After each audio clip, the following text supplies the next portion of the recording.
барлықтарыңызға кезекті видео.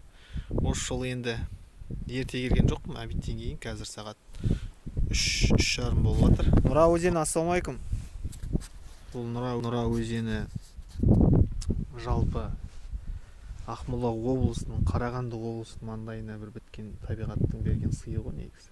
Бұл үлкен өзен.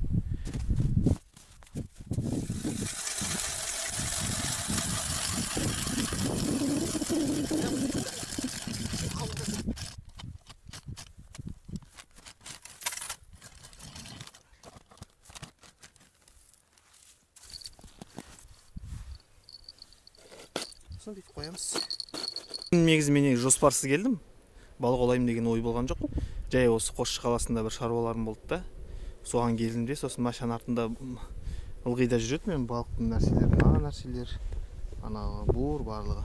Сосын қой мына жерді бір тексеріп кетейін, көріп кетейін деп келген. Солай келіп қалдым, общем айтқан кезде. Бүгін көреміз енді.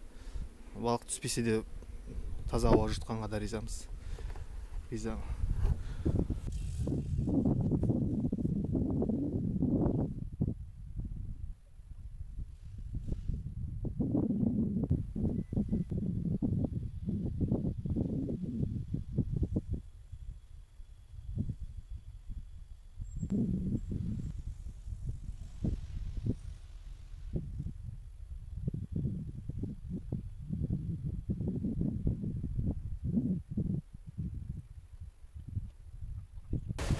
Так, менің бір жақсы көретін бір блогерім бар. Мен негізі көп осы балық туралы түсіретін блогерлардың барлығын қараймын.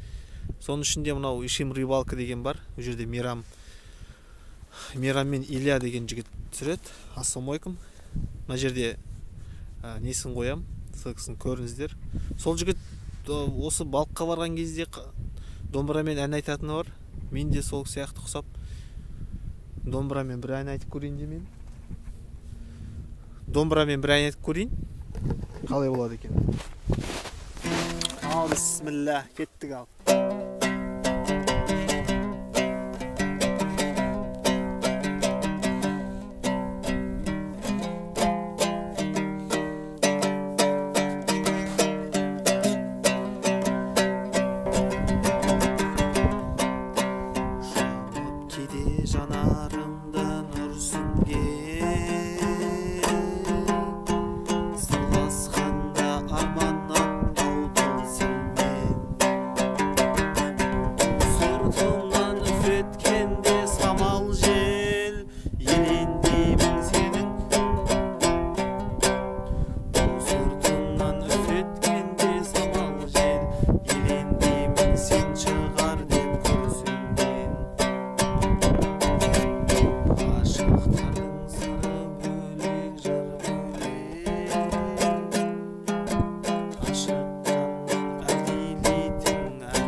Машинаның ішінен қарап отырым, анау қармақ жоқ, қалған бүкіл нәрселер бәрі қалып қойған.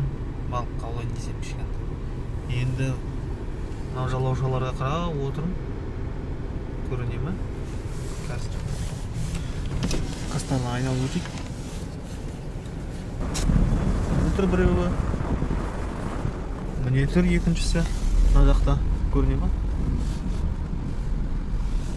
Кейін міне біреуі, әне біреуі. Ар жақта, мына жерде біреуі. Қарап отыр. Қашан көтеріледі деп.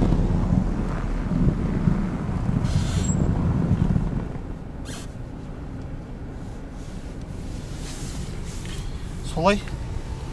Енді бұл осылай болатын мен түсіндім ғой. Сонымен аяқталды. Бүгінгі разведкам балық ұстай алмадым. Енді бірақ разведка ғой. Енді кейде солай болады. Келіп қарап кету керек. Балық бар ма жоқ па сұрастыру керек.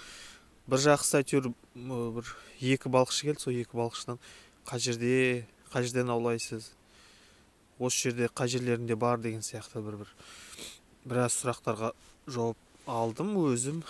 Олар да сұрады бір нәрселер. Группаларға қосылдық, әйтеуір WhatsApp'тағы нөмірлерін жазып алдым, танысып алдым. Жақсы, сау болыңыздар. Кеттім.